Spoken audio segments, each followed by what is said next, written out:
Welcome to Chinatown.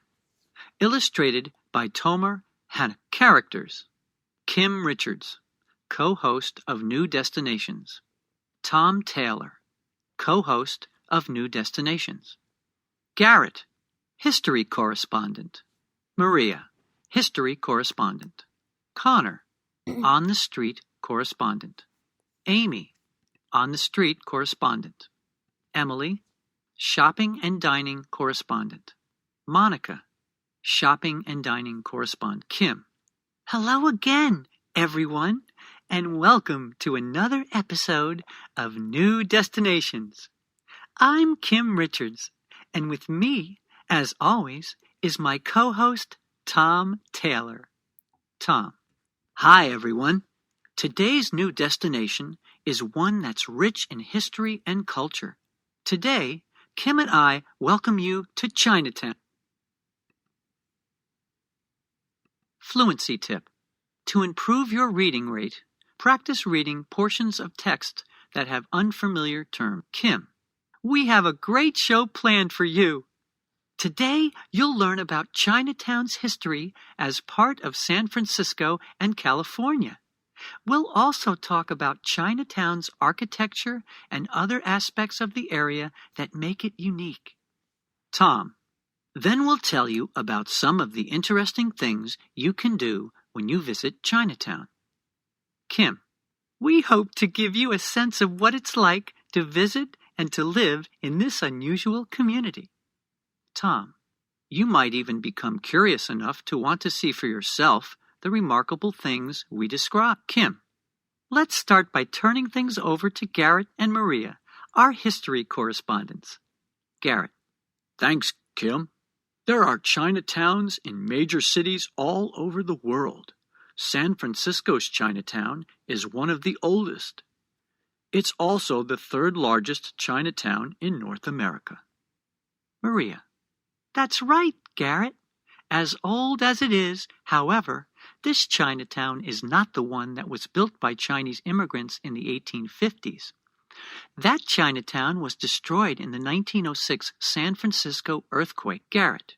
The earthquake and the fires caused by the earthquake destroyed more than 500 city blocks. Maria. The first large groups of Chinese immigrants made the journey to the United States in the 1850s. The immigrants came here for opportunities to earn a suitable living by working on the railroad.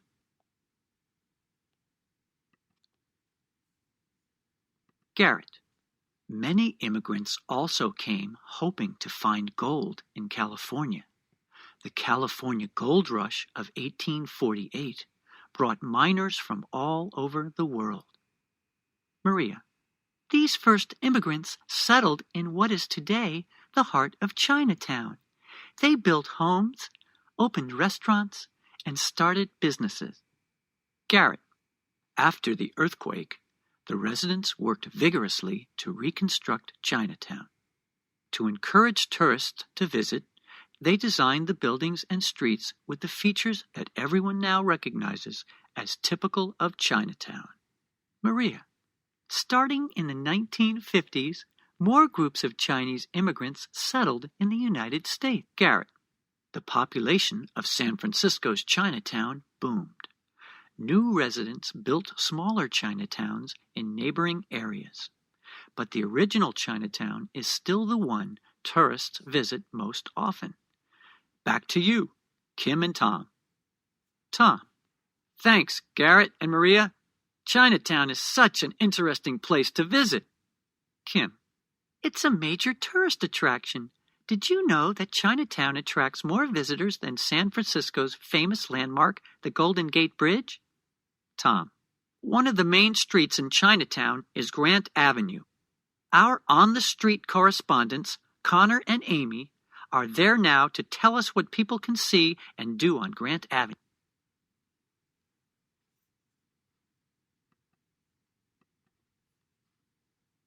Connor. Thanks, Tom. Here on Grant Avenue, colorful lanterns, curved roofs, and gorgeous columns carved from stone all give Chinatown its festive look. Amy. They definitely do, Connor. Grant Avenue is also where you'll find the famous Dragon Gate, an arch that stands at the southern entrance to Chinatown. The Dragon Gate gets its name from the two ornate dragon sculptures that sit on top of the arch. Connor. On Grant Avenue, you'll find many restaurants and shops. You can buy the perfect souvenir to remember your visit. Amy. Be sure to visit Portsmouth Square, too. There's always something interesting going on there. Connor. In the mornings, you can watch groups of people practicing Tai Chi. It's a form of Chinese exercise that helps people develop better balance and flexibility. Amy. We'll be back a little later in the program to tell you about the Chinese New Year parade, which will be starting here in just a few minutes. For now, let's go back to Kim and Tom. Kim.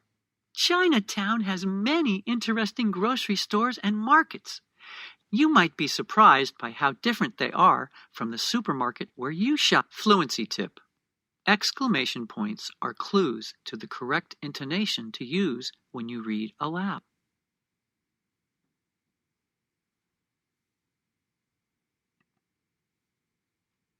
Tom. Chinatown grocers import many of the items they sell from countries in Asia. They provide the ingredients to area restaurants where you can eat Vietnamese, Chinese, Thai, and Malaysian food. For a report on all the great food and shopping in Chinatown, let's go to Emily and Monica, live at the Good Luck Grocery on Stockton Street. Emily. Thank you, Tom. For many years, markets like the Good Luck Grocery were the only places you could get things like jasmine rice from Thailand, oolong tea from China, or oyster sauce from the Philippines. Monica. A market in Chinatown may also sell fish and other select seafood items. Don't be surprised if you see large aquariums filled with fish, lobsters, and crabs in a Chinatown market. Seafood is a popular ingredient in traditional Chinese recipes. Emily. Depending on what time of year you visit Chinatown, you might find different things at the market. For example, around the time of the Chinese New Year, usually near the end of January, you'll find many people buying oranges and tangerines. Monica. In Chinese culture, oranges and tangerines symbolize happiness. People give them as New Year's gifts to friends and relatives. In fact, the Chinese word for orange, zhu, sounds a lot like the word for good luck in Chinese. Emily. The markets are not the only places you can buy fruits and vegetables in Chinatown. When you walk down Grant Avenue, you'll see street vendors with carts just about everywhere. Monica. These merchants also sell newspapers, clothes, and souvenirs. You can spend an entire day just looking at what everyone has for sale. Emily. You can also go into the many shops that line the street. Like the markets, these shops import much of what they sell from countries in Asia. Monica.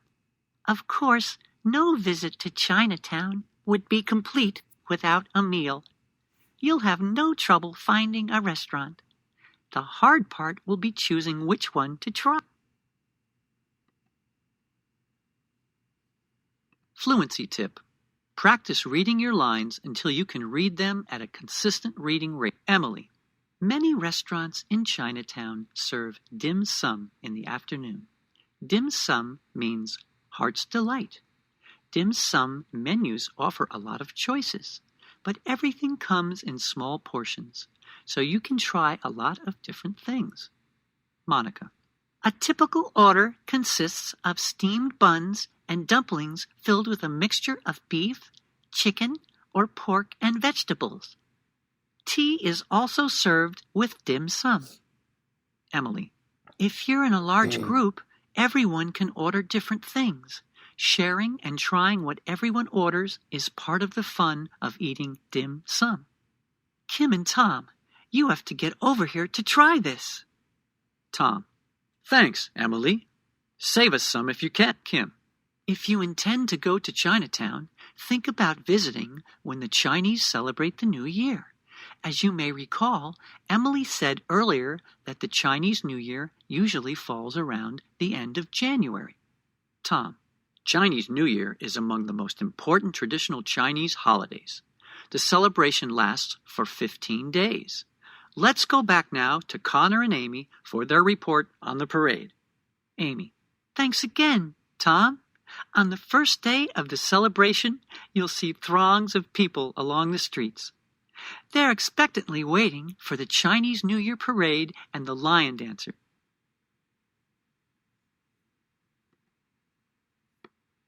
Connor, lion dancing plays an important part in any Chinese New Year celebration.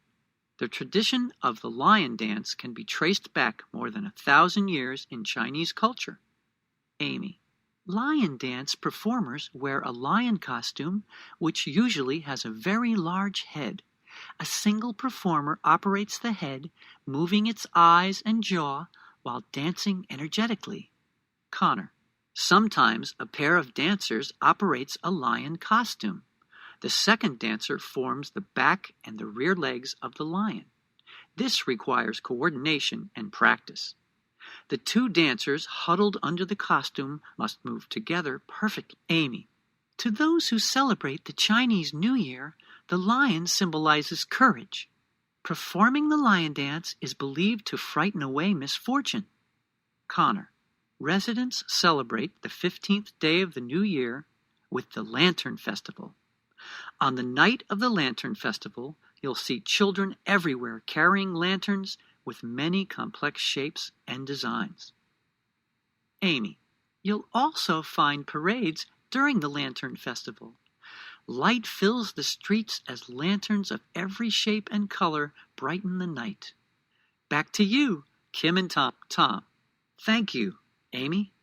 Thanks to all our correspondents for their interesting reports on our show today. Kim, thank you for joining us. No matter what time of year you choose to visit Chinatown, you'll have a wonderful experience. We'll see you again soon on the next episode of New Destinations. Tom, goodbye.